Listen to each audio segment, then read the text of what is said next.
ஒரு பக்கம் பார்த்தீங்கன்னா, இந்த ஆதி குணசேகரன் வந்து பண்ற விஷயம் எல்லாத்தையுமே பார்த்து ஈஸ்வரி பயங்கரமா வந்து ஹாப்பியாகி, அப்போ நம்ம புருஷன் ரொம்ப நல்லவன் தான் போல இருக்கு அப்படிங்கிற மாரி வந்து நினைக்க ஆரம்பிச்சுடுறாங்க. அதுவும் நம்பவும் ஆரம்பிச்சுடுறாங்க.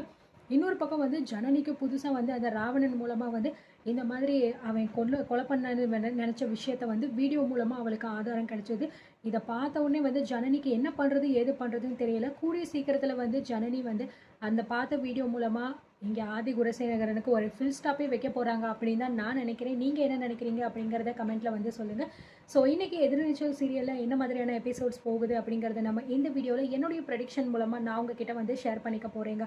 இந்த பக்கம் வந்து ஈஸ்வரி சொல்றாங்க, தர்ஷனுக்கும் பார்கவிக்கும் கல்யாணமான விஷயமே எனக்கு வந்து தெரியாது. நான் அவங்க 2 பேரும் கல்யாணத்த பார்க்கணும்னு ஆசைப்படுறேன் அப்படிங்கிற மாரி வந்து குணசேகரன் கிட்ட போயிட்டு, மறுபடியும் அவங்க 2 பேருக்குமே வந்து நம்ம வீட்லயே வந்து ஒரு சின்ன ஃபங்ஷன் மாரி வச்சு கல்யாணம் பண்ணி ரிசப்ஷன் வைக்கலாமே அப்படிங்கிற மாரி வந்து ரொம்பவே தயங்கி தயங்கி அந்த விஷயத்த வந்து கேட்டுக்கிட்டு இருக்காங்க. ஆனா ஆதி குணசேகரன் தான் வந்து அப்படியே நல்லவனா மாறிட்டானே. அதனால வந்து ஈஸ்வரி கிட்ட, "இங்க பாரு ஈஸ்வரி, இந்த விஷயத்துக்கெல்லாம் நீ என்கிட்ட தயங்கி தயங்கி கேட்கணும் அப்படிங்கிற அவசியம் இல்ல. உனக்கு என்ன தோணுதோ நீ என்ன சொல்றியோ அதுதான் இனிமே இந்த வீட்ல நடக்கும். நீ ஆசைப்பட்டபடியே நம்ம தர்ஷனுக்கும், பார்கவிக்கும் வந்து கண்டிப்பா ஃபங்ஷன்ஸ் வந்து நம்ம இந்த வீட்ல பண்ணுவோம். இந்த விஷயத்த நம்ம வீட்ல இருக்கிற எல்லார்கிட்டயுமே உடனே வந்து சொல்லி ஒரு நல்ல நாள் பார்த்து ஆரம்பிச்சுருவோம்." அப்படிங்கிற மாரி சொல்ல, இத கேட்டுட்டு ஈஸ்வரி ரொம்ப சந்தோஷப்பட்டுட்டு, நம்ம புருஷன் இவ்ளோ நல்லவரா இருக்காரே அப்படிங்கிற மாரி நம்பவும் வந்து ஆரம்பிச்சுடுறாங்க. இதுதான் நம்ம ஆதி குணசேகரனுக்கு ஒரு பக்காவான பாயிண்ட்டா இருக்கு அப்படின்னே வந்து சொல்லலாங்க. அதுக்கப்புறம் வீட்ல இருக்கிற எல்லாரையுமே வந்து அவர் கூப்பிடுறாரு. அதுக்கப்புறம் விசாலாட்சியா இருக்கட்டும், கதிர், ஞானம், அதுக்கப்புறம் ஜனனி, சக்தி எல்லாரையுமே வந்து கூப்பிட்டாரு. கூப்பிட்டுட்டு வர வச்சுட்டு, இந்த வீட்ல வந்து நாம ஒரு முக்கியமான விஷயத்த எடுக்க போறேன். ரொம்ப நாள் கழிச்சு இப்ப நம்ம வீட்ல ஒரு நல்ல விஷயம் நடக்க போகுது அப்படிங்கிற மாரி சொல்லிட்டு, இந்த மாரி ஈஸ்வரி வந்து தர்ஷனோட கல்யாணத்த நான் வந்து பார்க்கல. அவங்க 2 பேருக்கும் கல்யாணம் நடக்கும்போது, நான் வந்து உடம்பு சரியில்லாம இருந்ததுனால, இப்போ நான் மறுபடியும் அவங்க கல்யாணத்த பார்க்கணும்னு நெனைக்கிறேன் அப்படின்னு ஈஸ்வரி கேட்டுக்கிட்டா. அத என்னால மறுக்கவும் முடியல. ஏன்னா, என் பொண்டாட்டி சொல்றத நான் கேட்கணும் அப்படின்னு நான் வந்து நிறைவேத்தி வைக்கணும் அப்படின்னு ஆசைப்படுறேன். அதனால அவ ஆசைப்பட்டபடி தர்ஷனுக்கும், இப்ப பார்கவிக்கும் மறுபடியும் ஒரு சின்ன ஃபங்ஷன் மாரி வச்சு கல்யாணம் பண்ணலான்னு முடிவு எடுத்திருக்கோம் அப்படின்னு எல்லார்கிட்டயுமே சொல்றாங்க. எல்லாருமே அதுக்கு வந்து சந்தோஷப்படுறாங்க. விசாலாட்சிக்கும் இங்க மனசுக்குள்ள ஓரளவுக்கு சந்தோஷமா வந்து இருக்கு. சரி இப்பயாவது அவங்களுக்கு ஒரு நல்ல விஷயம் பண்ணணும்னு நினைக்கிறோமே அப்படின்னு சொல்லிட்டு அது மட்டும் இல்லாம, நம்ம இதுக்குன்னு கோயில், மண்டபம்லாம் போய் பார்க்கணும்னு அவசியம் இல்ல. நம்ம இந்த வீட்லயே இந்த மீனாட்சிக்கு முன்னாடி வச்சு இந்த விஷயத்த பண்ணிருவோம் அப்படின்னு நெனச்சுக்கிட்டு இருக்காங்க. விசாலாட்சி இத கேட்டுட்டு, "இங்க பாருப்பா, இதுக்கு முன்னாடி அவங்களுக்கு கல்யாணம் நடந்துச்சு. அப்போ நம்ம நல்ல நேரம் எதுவுமே பார்க்காததுனால தான் அவங்க வாழ்க்கையில இப்ப எந்த நல்லதும் நடக்காம இருக்கு. இப்ப பண்ணக்கூடிய விஷயத்தையாவது நம்ம நேரம், காலம் சரியா பார்த்து பண்ணணும்." அப்படிங்கிற மாரி விசாலாட்சி சொல்ல, "இதுதான்டா சாக்கு" அப்படின்னு குணசேகரன் வந்து, "எங்க அம்மா இப்பயாவது என்கிட்ட பேசுனாங்களே! எனக்கு இது ரொம்ப சந்தோஷமா இருக்கு." அப்படின்னு ஒரு பிட்ட தூக்கி போட்டுர்றாரு. அதுக்கப்புறம் பார்த்தீங்க அப்படின்னா, எல்லாருமே இதுக்கு சம்மதிச்சுடுறாங்க. பார்கவியும் வந்து, "சரி ஈஸ்வரிக்காக நம்ம இத வந்து ஒத்துப்போம். அவங்க நமக்கு ஒரு அம்மா மாரி தானே. அவங்க ஆசைப்படுறாங்க. இந்த விஷயத்த நம்ம பண்ணிக்கலாம்." அப்படின்னு சொல்லிட்டு இங்க வந்து பார்கவியும் ஒத்துக்கிறாரு. தர்ஷனும் வந்து ஓகே சொல்லிடுறாங்க. வீட்ல இருக்கிற எல்லாருமே வந்து ஓவரால் ஓகே அப்படிங்கிற மாரி சொல்லிடுறாங்க. அதுக்கப்புறம் இந்த ஆதி குணசேகரன் வந்து கதிர், ஞானம் 2 பேருமே கூப்பிட்டுட்டு, "இங்க பாருங்கடா, இந்த வீட்ல ரொம்ப நாள் கழிச்சு உங்க அண்ணி சொன்னதுனால இப்படி ஒரு நல்ல விஷயம் நடக்க போகுது. இத தெரிஞ்சுக்கிட்டு கண்டிப்பா அந்த அறிவுக்கரசி வந்து பயங்கரமா பிரச்சனை பண்ணுவா. அந்த பிரச்சனைய நீங்க தான்டா தடுத்து நிறுத்தணும். இந்த வீட்ல நல்ல விஷயம் நடக்கும்போது அவளால ஒரு பிரச்சனையும் இங்க வந்துறக்கூடாது. அத கவனமா பார்த்துக்கோங்க என்ன?" அப்படிங்கிற மாரி 2 பேருகிட்டயுமே சொல்லிடுறாங்க. "அதான் நீங்க சொல்லிட்டீங்கல்லண்ணே, இதுக்கப்புறம் என்ன இருக்கு? நாங்க பார்த்துக்கிறோம். நீங்க அத பத்திலாம் நினைச்சு வருத்தப்படாதீங்க." அப்படின்னு சொல்லிடுறாங்க. இங்க இந்த பக்கம் பார்த்தீங்கன்னா, மேல மாடியில வந்து ஜனனி, பார்கவிய உட்கார வச்சுட்டு, "இங்க பாரு பார்கவி, இந்த விஷயத்துல, இந்த விசேஷத்துல உனக்கு முழு மனசா சம்மதம் இருக்கா? உன் மனசுல என்ன இருக்கோ, அத நீ தயவு செஞ்சு எங்ககிட்ட வந்து சொல்லு. நீ சொன்னா தான் நீ என்ன நினைக்கிற அப்படிங்கிற விஷயம் எங்களுக்கு தெரியும். ஏன் எதுவுமே பேச மாட்டேங்கிற, சொல்ல மாட்டேங்கிற?" அப்படின்னு ஜனனி வந்து கேட்டுக்கிட்டு இருக்காங்க. ரேணுகாவும் வந்து கேட்குறாங்க, "இங்க பாரு பார்கவி, உன் மனசுல என்ன இருக்கு அப்படின்னு எங்களுக்கு தெரியல. நீ வந்த நாள்ல இருந்து இப்படியே தான் இருக்க. எதுக்காக இப்படி இருக்க? என்ன சொல்ல வர்ற? எங்ககிட்ட ஏதாவது சொல்லணுமா?" அப்படின்னு நீ சொன்னாதாம்மா எங்களுக்கு தெரியும். அப்பதான் நாங்க புரிஞ்சுகிட்டு உனக்கு புடிச்ச மாரி நாங்க நடந்துக்கவும் முடியும்." அப்படின்னு பார்கவியும் சொல்றாங்க. இங்க ரேணுகாவும் சொல்றாங்க. அதுக்கப்புறம் தான் வந்து பார்கவி சொல்றாங்க, "இல்லக்கா, இந்த மாரி கல்யாணம் பண்ணி வைக்கணும்னு நெனச்சது வந்து எனக்கு வந்து ஓகே தான். ஈஸ்வரி வந்து எனக்கு அம்மா மாதிரி தான். நான் அவங்கள வந்து வெளியாளா பார்க்கல. என்னைய பெத்த அம்மா மாரி தான் நான் அவங்கள பார்க்குறேன். அவங்களுக்காக நான் இந்த ஃபங்ஷனுக்கு வந்து நான் ஒத்துக்கிறேன். எனக்கு அதுல வந்து சந்தோஷம் தான், இல்லன்னு சொல்லல. ஆனா அதுக்கப்புறம் நடக்க போற சடங்கு, சில விஷயங்கள் எல்லாமே வந்து எனக்கு இப்போதைக்கு வேண்டாம்." அதெல்லாம் நான் எப்போ வந்து என் மனசு மாறி அதெல்லாம் எனக்கு சரின்னு தோணுதோ, அப்போதைக்கு அத பண்ணிக்கலாம்க்கா.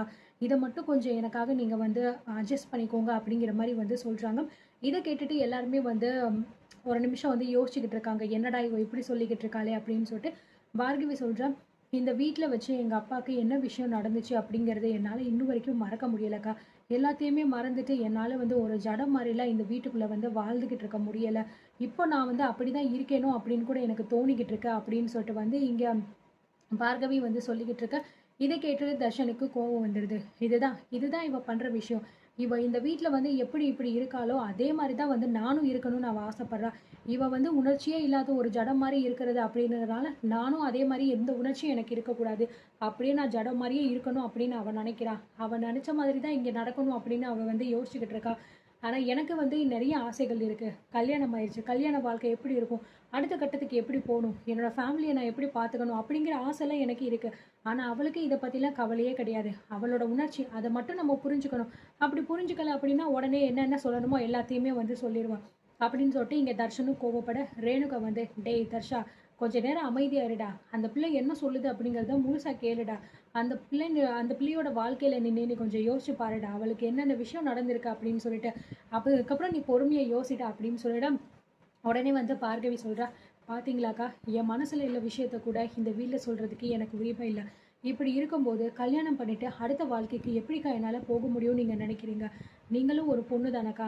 என் மனசுல உள்ள விஷயத்த ஏன் இந்த வீட்ல யாருமே புரிஞ்சுக்க மாட்டேங்கிறாங்க அப்படின்னு தான் எனக்கு கஷ்டமா இருக்கு." அப்படின்னு சொல்ல, உடனே பாத்தீங்கன்னா தர்ஷன் கோவப்பட்டுட்டு விறுவிறுன்னு வெளியில வந்து போயிடுறாரு.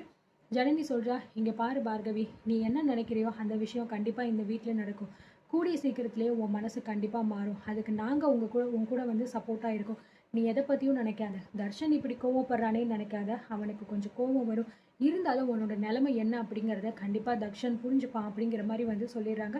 அதுக்கப்புறம் வெளியில போயிட்டு தர்ஷன் நிக்கும்போது சக்தி வந்து வெளியில போறாரு. "பாத்தீங்களா சித்தப்பா, எப்படியெல்லாம் வந்து பேசிட்டு போறா" அப்படின்னு சொல்லிட்டு. "இவ வந்து இப்படிலாம் பேசிக்கிட்டு இருந்தா எப்படி இவ கூட வந்து என்னால குடும்பம் நடத்திக்க முடியும்? எதுக்கு இப்ப வந்து தேவையில்லாம இந்த கல்யாணம்லாம் அரேஞ்ச் பண்றாங்கன்னு எனக்கு புரியல. இப்படி இருக்கிறவ கூட நான் திரும்பவும் ஒரு கல்யாணம் பண்ணிக்கணுமா? எனக்கு இந்த இதெல்லாம் வேணாம்." அப்படிங்கிற மாரி சொல்ல, "டேய் தர்ஷா, என்ன சொல்லிக்கிட்டு இருக்க? கோவத்துல என்ன பேசுறோம் அப்படிங்கிறத தெரிஞ்சு தான் பேசுறியா என்ன? அந்த பொண்ணு அவ மனசுல உள்ளத அப்படியே சொல்றாடா. அத கொஞ்சமாவது நம்ம புரிஞ்சுக்கணும்டா. கொஞ்சம் நம்ம ஒரு காலத்துக்கு அட்ஜஸ்ட் பண்ணி போயிட்டோம்னா, அதுக்கப்புறம் அவ மனசு தானா மாறிடும்டா. அதுவரைக்கும் கொஞ்சம் பொறுமையா இருடா." அப்படின்னு சொல்ல, "என்ன சித்தப்பா இதையே சொல்லிக்கிட்டு இருக்கீங்க? எப்பதான் அவ மனசு மாறும்னு எனக்கு ஒண்ணும் புரியல.